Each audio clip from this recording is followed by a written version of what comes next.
নমস্কার বন্ধুরা, আন্দামান কিচেন এ টু জেডে সবাইকে জানাই স্বাগত। আমি নতুন দিনে ফিরে আসলাম নতুন আর এক রান্নার ভিডিওর সাথে। আপনারা সঙ্গে থাকুন আর দেখতে থাকুন। আমি আজকে কলা পাতায় ফাঁসা মাছের পাতুরি করব। সবথেকে প্রথমে মাছগুলো আমি কেটে নিয়ে ধুয়ে নিলাম। মাছগুলোর উপরে আমি চিড়ে নিয়েছি। এইভাবে মাছ চিড়ে নিলে তেল মশলাগুলো মাছের ভিতরে সুন্দরভাবে ঢুকে যায়। মাছ পাতায় ভাজার জন্য আমি একটা আলু নিয়েছি আর পেঁয়াজ নিয়েছি। পেঁয়াজ আমি দুটো নিয়েছি। এখন ভালো করে পরিষ্কার করে কুচি কুচি করে আলু আর পেঁয়াজ কেটে নেব। আমি কি করে কলা পাতায় মাছ ভাজি সবাইকে শুরু থেকে শেষ পর্যন্ত দেখার অনুরোধ রইল। স্কিপ করে গেলে কিন্তু বুঝতে পারবেন না। আলুটা আমি একদম কুচি কুচি করে কেটে নিয়েছি। এখন জলের ভিতরে ভিজিয়ে দেব। আলু আর পেঁয়াজ আমার কাটা হয়ে গেল। এখন আমি মশলা বেটে নেব। এইখানে মশলা নিয়েছি কালো সর্ষে, জিরা, আদা আর শুকনো লঙ্কা। আমি আজকে পাতায় মাছ ভাজা বাটা মশলাই করব। মশলা বাটা আমার হয়ে গেল, এখন তুলে নেব।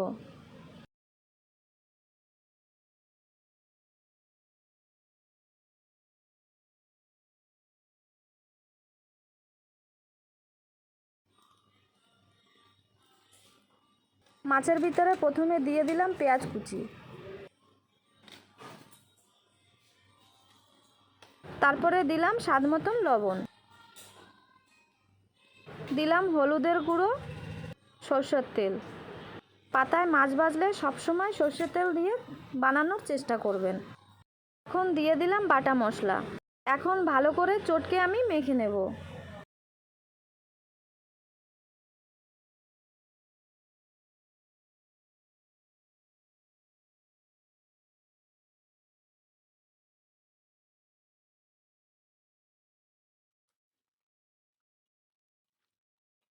মাছ মাখতে মাখতে আদা রান্না আমার হয়ে গেল। মাছ আমি সুন্দর করে মেখে নিয়েছি। এখন পাতায় সাজিয়ে নেব। পাতা ভালো করে ধুয়ে পরিষ্কার করে সর্ষের তেল দিয়ে পাতার উপরে মেখে নিলাম। তাওয়ার উপরে আমি আগে দিয়ে দুটো পাতা বসিয়ে দিয়েছিলাম। তার উপরে দিয়ে দেব যে পাতায় মাছ ভাজবো সেই পাতাটা। এখন এক এক করে সব মাছগুলো আমি সাজিয়ে দেব। খেয়াল রাখবেন উপরের পাতাটা ছেঁড়া না থাকে। উপরের পাতাটা ছেঁড়া থাকলে তেলগুলো সব বেরিয়ে যাবে। মাছগুলো সাজিয়ে দেওয়ার পরে এই পেঁয়াজের ভিতরে দিয়ে দেব কুচি কুচি করা আলুগুলো। এখন এর সাথে ভালো করে মেখে নেব।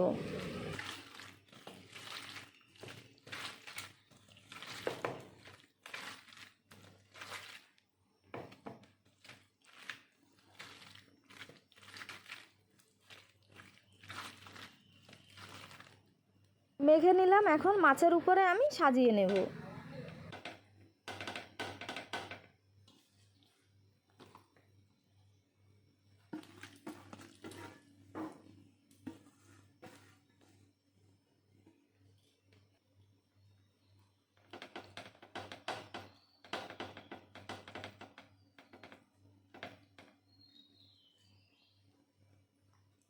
প্লেটটা ধুয়ে সামান্য একটু জল দিলাম। পেঁয়াজ দিয়ে আর আলু দিয়ে জল বেরাবে সেজন্য অল্প জল দিয়েছি। গ্যাস অন করে দিলাম। প্রথমে আমি 5 মিনিটের মতো গ্যাসের ফ্লেমটা বাড়িয়ে দেব। যখন ফুটতে শুরু করবে তখন গ্যাসের ফ্লেমটা মিডিয়ামে দিয়ে আমি ঢাকা দিয়ে রেখে দেব। 10 মিনিট পর আমি ফিরে আসলাম। ঢাকনাটা তুলে নিলাম। দেখুন কতটা জল বেরিয়েছে। মাঝে মাঝে পাতাটা এইভাবে ঘুরিয়ে দিতে হবে। গ্যাসের আঁচ মাঝখান দিয়ে ওঠে, সেই জন্য মাঝখান দিয়ে পুড়ে যাবে। আমি এই জন্য ঘুরিয়ে দিলাম। মাছের জল অনেক টেনে গেল। এইভাবে পাতাটা উঁচু করে দেখলাম পাতার নিচে দাগ লেগে গেছে। মাছের জলও টেনে গেছে। আমি এখন পাতাটা পাল্টি করে দেব।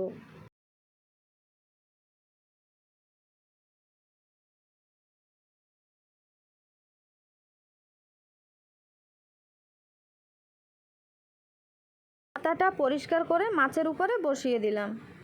তারপরে একটা প্লেট দিয়ে আমি পাল্টি করে দেব।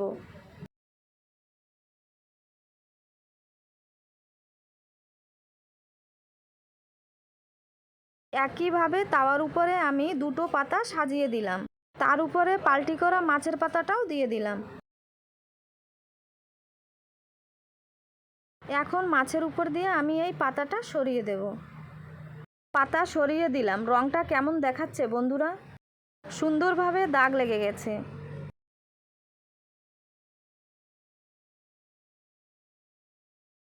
এখন আবারও গ্যাসের ফ্লেম একটু সময় বাড়িয়ে দেব, তারপরে দিয়ে দেব ঢাকা। গ্যাসের ফ্লেম কম করে দিলাম, ঢাকনাটা তুলে নিলাম। যে সকল বন্ধুরা আমার রান্নার চ্যানেলটা নতুন দেখছেন তাদের কাছে আমার অনুরোধ, যদি আমার রান্না আপনাদের কাছে ভালো লেগে থাকে তাহলে আমার চ্যানেলটাকে সাবস্ক্রাইব করে পাশে থাকবেন আর সাপোর্ট করবেন। মাছ ভাজার পাতায় একটু পরে পরে ঘুরিয়ে দিয়ে মাছটা আমার অনেক সময় ধরে ভাজতে হবে। আপনারা দেখতে পাচ্ছেন মাছের উপরে আস্তে আস্তে ফুটছে।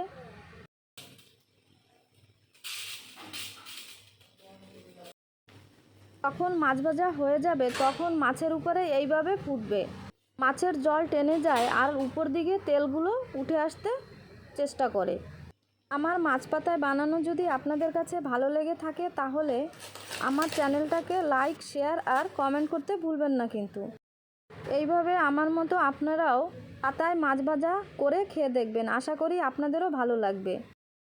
আমি একটু ঝাল বেশি খাই, সেই জন্য একটু কাঁচা লঙ্কাও গুলে নিলাম। আপনারা আপনাদের মতো ঝাল খাবেন।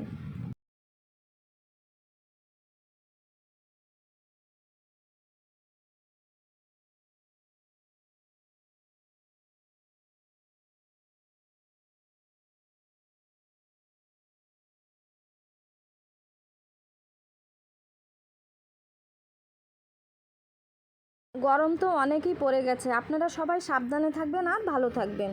আমি ফিরে আসবো আর এক নতুন রান্নার ভিডিওর সাথে।